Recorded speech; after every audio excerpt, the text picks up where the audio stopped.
Hello student, आप सब कैसे हैं? अपेक्षा है कि आप सभी बढ़िया होंगे, ठीक होंगे, पेपर अच्छे जा रहे होंगे। और आज मैं रसायन विज्ञान में आप सभी को बताऊंगा द्रव स्नेही कोलाइड तथा द्रव विरोधी कोलाइड के बारे में, क्योंकि ये इस टॉपिक से बोर्ड परीक्षा में कई सारे प्रश्न आते हैं।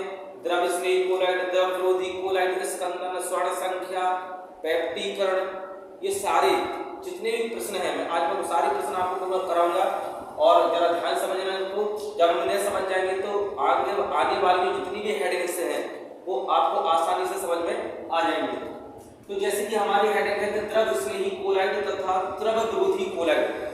द्रव स्नेही कोलाइड क्या होता है, द्रव विरोधी कोलाइड क्या होता है?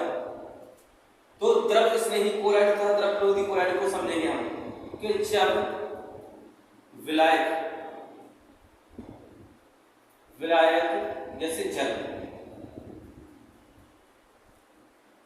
इसमें यदि हम किसी विलय को घोलते हैं, जैसे चीनी है, नमक है, कुछ भी, तो जब किसी विलायक में विलय को घोला जाता है और यदि विलय विलायक में आसानी से घुल जाता है तो जो विलयन बनता है उसे कहा जाता है द्रव स्नेही कोलाइड।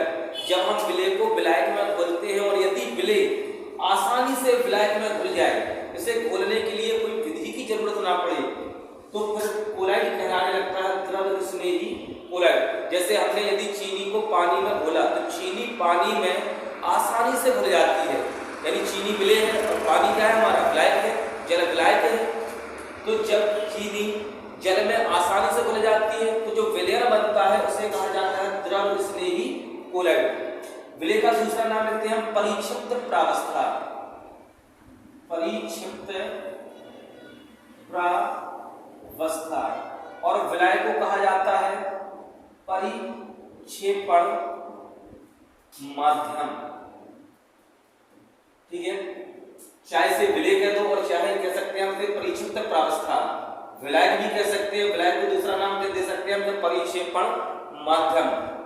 जब विलय विलायक में आसानी से घुल जाता है तो विलय बनता है द्रव स्नेही कोलाइड। या ऐसे कह सकते हैं कि जब परिक्षिप्त प्रावस्था परिक्षेपण माध्यम के प्रति स्नेह रखती है और आसानी से विलायकीकरण की क्रिया यानी किसी का घुलना, जब परिक्षिप्त प्रावस्था परिक्षेपण माध्यम के प्रति क्या रखती है, स्नेह, और आसानी से विलायकीकरण की क्रिया को दिखाती है, यानी आसानी से घुलने की क्रिया को दिखाती है, तो फिर बना विलयन द्रव स्नेही कोलाइड कहलाता है। ठीक है, समझ में आ गया होगा लगभग। इसके बाद आते हैं द्रव विरोधी कोलाइड। द्रव विरोधी कोलाइड क्या होता है?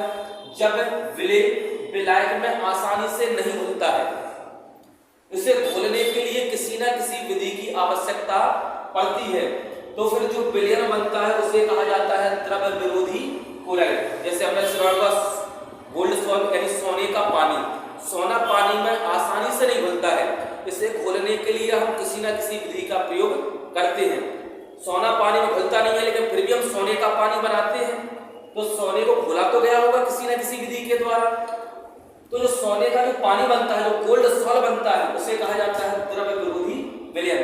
जब विलय विलायक में आसानी से नहीं घुलता है तो जो विलयन प्राप्त होता है उसे कहा जाता है द्रव विरोधी कोलाइड। या दूसरी परिभाषा में से दे सकते हैं कि जब परिक्षिप्त प्रावस्था परिक्षेपण माध्यम के प्रति स्नेह नहीं रखती है और आसानी से विलायकीकरण की क्रिया को नहीं दिखाती है, यानी आसानी से घुलने की क्रिया को नहीं दिखाती है, तो जो विलयन बनता है उसे कहा जाता है द्रव विरोधी विलयन। ठीक है, समझ में आ गया होगा कि जब विलय विलायक में आसानी से घुल जाए तो विलयन बनेगा द्रव स्नेही कोलाइड, और जब विलय विलायक में आसानी से ना घुले, इसे घोलने के लिए किसी न किसी विधि का प्रयोग किया जाए, तो फिर जो विलयन बनेगा वो कहलाएगा द्रव विरोधी विलयन। इसमें तो अपन कुछ भी लिख सकते हैं, जैसे द्रव विरोधी विलयन में आता है गोल्ड सॉल्ट सोने का पानी, गोल्ड पानी में आसानी से नहीं घुलता है तो हम लोग विलयन बनाते हैं गोल्ड का, तो विलयन बन जाता है द्रव विरोधी विलयन। समझ में आ गया होगा। इसके बाद हम समझेंगे द्रव विरोधी कोलाइड बनाने की प्रेरित आर्क विधि। हमने द्रव स्नेही कोलाइड तथा द्रव विरोधी कोलाइड को बताया।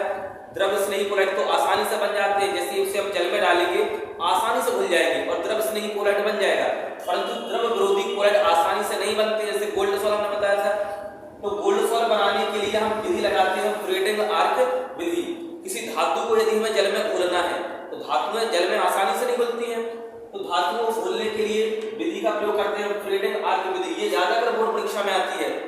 कि गोल्ड सॉल्व बनाने की ब्रेडिंग आर्क विधि को समझाइए, द्रव विरोधी कोलाइड बनाने की ब्रेडिंग आर्क विधि का सचित्र वर्णन कीजिए। तो इस विधि को हम ध्यान समझेंगे कि सर्वप्रथम एक बड़े से पात्र को लेते हैं, एक पात्र ले लिया हमने, इस पात्र में बर्फ के टुकड़ों को भर दिया जाता है। ठीक है, सर्वप्रथम हम एक पात्र लेते हैं, एक बर्तन को लेते हैं, इस बर्तन में हमने बर्फ के टुकड़ों को रख दिया। ठीक है, तथा इन बर्फ के टुकड़ों के ऊपर एक दूसरे पात्र को रख दिया जाता है, एक अन्य पात्र को रख दिया जाता है। सर्वप्रथम हमने एक बड़ा सा पात्र लिया, इस पात्र में क्या भर दिया, बर्फ के टुकड़े, आइस के टुकड़े। ठीक है, बर्फ के टुकड़ों के ऊपर एक दूसरे पात्र को रख दिया जाता है, इस पात्र में क्या भर देते हैं हम, जल। इस पात्र में जल को भर लिया जाता है, बर्फ के टुकड़ों पर रख दिया तो जल थोड़ा ठंडा होगा, तथा इसमें अपमार्जक अल्प मात्रा में अपमार्जक को मिला दिया जाता है। ठीक है, जैसे कास्टिक सोडा NaOH। ठीक है, कास्टिक सोडा इसलिए मिला दिया क्योंकि ये द्रव विरोधी कोलाइडी विलयन को स्थायित्व प्रदान करेगा, जिससे कोलाइडी विलयन बने और जल्दी नष्ट ना हो। इसके लिए इसमें मिला दिया हमने अपमार्जक, ये इसको स्थायित्व को प्रदान करेगा, यानी उसको बनाए रखेगा। और यदि अपमार्जक को नहीं मिलाएंगे तो गोल्ड सॉल्व बनेगा तो लेकिन कुछ समय के लिए बनेगा, इसके बाद वो अस्थायी हो जाएगा, यानी नष्ट होने लगेगा, सोना अलग होने लगेगा और पानी अलग होने लगेगा। तो सर्वप्रथम एक बड़े से पात्र को लेते हैं जिसमें बर्फ के टुकड़ों को भर दिया जाता है, तथा इस पात्र के ऊपर जल से भरे एक दूसरे पात्र को रख दिया जाता है, जिसमें अल्प मात्रा में अपमार्जक को मिला दिया जाता है। जिस धातु का हमें विलयन बनाना होता है उस धातु के दो इलेक्ट्रोडों को लेते हैं, दो वायर लेते हैं, दो तारों लेते हैं हम। जिस धातु का हमें विलयन बनाना है, जैसे हमें गोल्ड सॉल्व बनाना है तो सोने के हम दो तार लेंगे, दो इलेक्ट्रोड लेंगे, उसके दो वायर लेंगे, जिनका संपर्क किसी बाहरी प्रेरण कुंडली से कर दिया जाता है। ठीक है, जिसे हम किसी भी ऐसे यंत्र से लगाएंगे जहां से करंट आ सके, जहां से विद्युत धारा आ सके। तो सर्वप्रथम हम जिस धातु का विलयन बनाना होता है उस धातु के दो इलेक्ट्रोड लेते हैं और इन इलेक्ट्रोडों के द्वारा जब जल में आर्क उत्पन्न किया जाता है, आर्क का मतलब है कि चिंगारी को उत्पन्न किया जाता है। जैसे हम जब दो इलेक्ट्रोडों को आपस में लगाते हैं तो चिंगारी उत्पन्न होती है, जिसे कहते हैं हम आर्क। जो यहाँ पर दिख रहा होगा हमने ये बना दिया आर्क, कि जब इलेक्ट्रोडों के द्वारा जल में आर्क उत्पन्न किया जाता है तो धातु की कुछ मात्रा जल में घुल जाती है। धातु की जब कुछ मात्रा जल में घुलेगी तो फिर जो विलयन प्राप्त होता है उस विलयन को कहा जाता है द्रव विरोधी विलयन। इसके बाद क्या बन जाएगा हमारा, द्रव विरोधी विलयन। तो द्रव विरोधी विलयन की बनाने की यह विधि ब्रेडिंग आर्क विधि कहलाती है। आर्क मतलब चिंगारी उत्पन्न करना। तो एक बार हम फिर से समझेंगे इसे कि सर्वप्रथम एक बड़े से पात्र को लेते हैं, इस पात्र में जल से भरे एक दूसरे पात्र को रख दिया जाता है, इस जल में कुछ अल्प मात्रा में अपमार्जक मिला दिया जाता है, तथा जिस धातु का हमें विलयन बनाना होता है उस धातु के दो इलेक्ट्रोड लेते हैं। इन इलेक्ट्रोडों के द्वारा जब जल में आर्क उत्पन्न किया जाता है तो धातु की कुछ मात्रा जल में घुल जाती है, जिस कारण हमें एक विलयन प्राप्त होता है जिसे कहा जाता है द्रव विरोधी विलयन या द्रव विरोधी कोलाइड। ठीक है, समझ में आ रही होगी ब्रेडिंग आर्क विधि। तो अब हम समझेंगे स्कंदन के बारे में कि स्कंदन क्या होता है। स्कंदन को समझने के लिए हमने अभी बताया था कि द्रव विरोधी कोलाइड को कैसे बनाते हैं ब्रेडिंग आर्क विधि के द्वारा, और स्कंदन की क्रिया क्या होती है। जब द्रव विरोधी विलयन, हमने द्रव विरोधी विलयन को लिया, जैसे गोल्ड सॉल्व हमारा क्या है, द्रव विरोधी विलयन, क्योंकि सोना पानी में आसानी से नहीं घुलता है। इसे घोलने के लिए हम किसी न किसी विधि का प्रयोग करते हैं, या तो ब्रेडिंग आर्क विधि या विद्युत परिक्षेपण या यांत्रिक परिक्षेपण। तो किसी न किसी विधि के द्वारा इसे हम बनाते हैं। सोना पानी में आसानी से नहीं घुलता है, इसलिए इसका जो विलयन बनता है उसे कहा जाता है द्रव विरोधी सॉल्व यानी द्रव विरोधी कोलाइड। जब द्रव विरोधी विलयन में हमने द्रव विरोधी विलयन लिया, द्रव विरोधी विलयन में विद्युत अपघट्ट को डाला जाता है, विद्युत अपघट्ट इलेक्ट्रोलाइट्स। जब हम द्रव विरोधी विलयन में विद्युत अपघट्ट को डालते हैं तो विद्युत अपघट्ट द्रव विरोधी विलयन का स्कंदन कर देता है। अब क्वेश्चन आता है कि स्कंदन होता क्या है? जब छोटे छोटे कण अनावेशित होकर एक बड़ा कण बना लेते हैं। अनावेशित यानी इन पर कोई ना कोई आवेश तो होगा, या तो माइनस होगा या फिर प्लस, जिस कारण ये एक दूसरे के पास में नहीं आते हैं। लेकिन जैसे ही इनका आवेश खत्म हो जाता है तो ये कण आपस में जुड़कर एक बड़ा कण बना लेते हैं। तो ये क्रिया कहलाती है स्कंदन।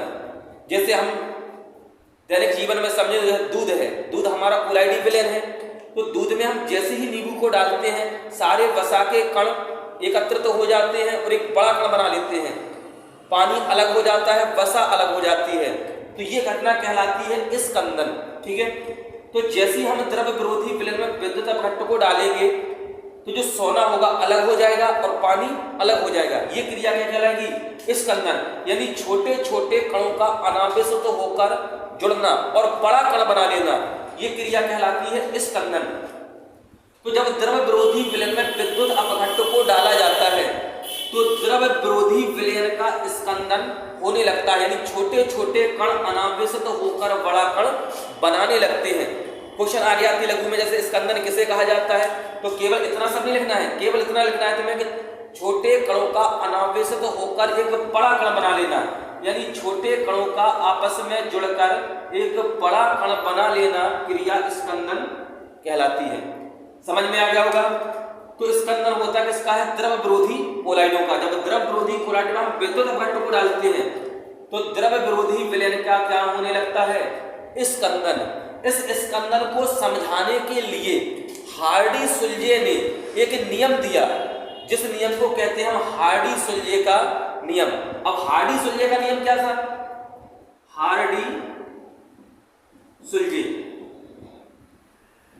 हार्डी-सुलजे का नियम किसको समझाने के लिए दिया था इन्होंने? स्कंदन को समझाने के लिए, कि स्कंदन को हम कैसे समझेंगे।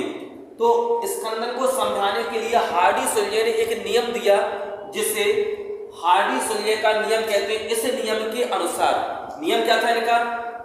कि जो विद्युत अपघट्ट हम डालते हैं, जैसे हमने विद्युत अपघट्ट NaCl डाला, किसी में हमने विद्युत अपघट्ट CaCl2 डाला और किसी में हमने विद्युत अपघट्ट के रूप में AlCl3 डाला, तो इन्होंने कहा कि उस विद्युत अपघट्ट की स्कंदन करने की क्षमता ज्यादा होती है, जिस पर जितना ज्यादा आवेश होता है, जिसकी संयोजकता जितनी ज्यादा होती है, उसकी स्कंदन करने की भी क्षमता उतनी ज्यादा होगी। जैसे NaCl में Na पर सिंगल पॉजिटिव होता है, CaCl2 में Ca पर डबल पॉजिटिव होता है, जबकि AlCl3 में Al पर कितना पॉजिटिव होता है? 3। तो संयोजकता किसकी ज्यादा है? Al की।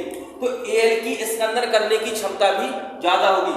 यदि हम द्रव विरोधी विलयन में NaCl को डालेंगे तो कम स्कंदन करेगा, जबकि CaCl2 को डालेंगे थोड़ा ज्यादा स्कंदन करेगा, और जबकि AlCl3 उससे भी ज्यादा स्कंदन करेगा, क्योंकि इसकी संयोजकता कैसी है?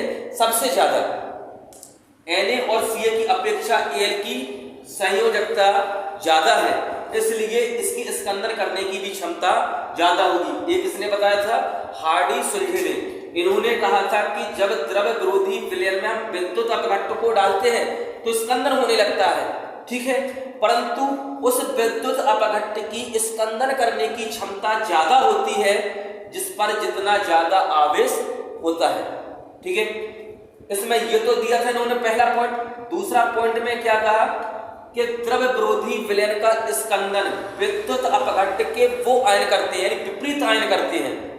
जैसे यदि हमारा विलयन धनावेशित हुआ तो विद्युत अपघट्ट के ऋणावेशित कण इसका स्कंदन करेंगे, और यदि विलयन ऋणावेशित है तो विद्युत अपघट्ट के धनावेशित कण इसका स्कंदन करेंगे। यदि विलयन हमारा ऋणावेशित है तो विद्युत अपघट्ट का Na इसका स्कंदन कर देगा, क्योंकि Na धनावेशित है, और यदि विलयन हमारा धनावेशित है तो विद्युत अपघट्ट के ऋणावेशित कण यानी Cl इसका स्कंदन करेगा। ऐसा किसने बताया? हार्डी-सुलजे ने। इन्होंने कहा कि यदि विलयन धनावेशित है तो विद्युत अपघट्ट के ऋणावेशित कण स्कंदन करेंगे, और यदि विलयन ऋणावेशित है तो विद्युत अपघट्ट के धनावेशित कण स्कंदन करेंगे। ठीक है, तो ये नियम कहलाता है हार्डी-सुलजे का नियम। लगभग सबको समझ में आ गया होगा, तो इसे अच्छे से याद कर लें और ज्यादा से ज्यादा इस वीडियो को शेयर करें, जिससे आने वाली परीक्षा में सभी को इस पूरी वीडियो के द्वारा लाभ मिल सके, क्योंकि बोर्ड परीक्षा में इस टॉपिक से कोई ना कोई प्रश्न जरूर आते हैं। कभी 2 प्रश्न, कभी 3 प्रश्न इस पूरे चैप्टर से पूछ लिए जाते हैं। तो इस वीडियो को आगे शेयर कर दें, जिससे कि सभी का भला हो सके, और भगवान से कामना करते हैं कि आप सभी का पेपर अच्छा जाए।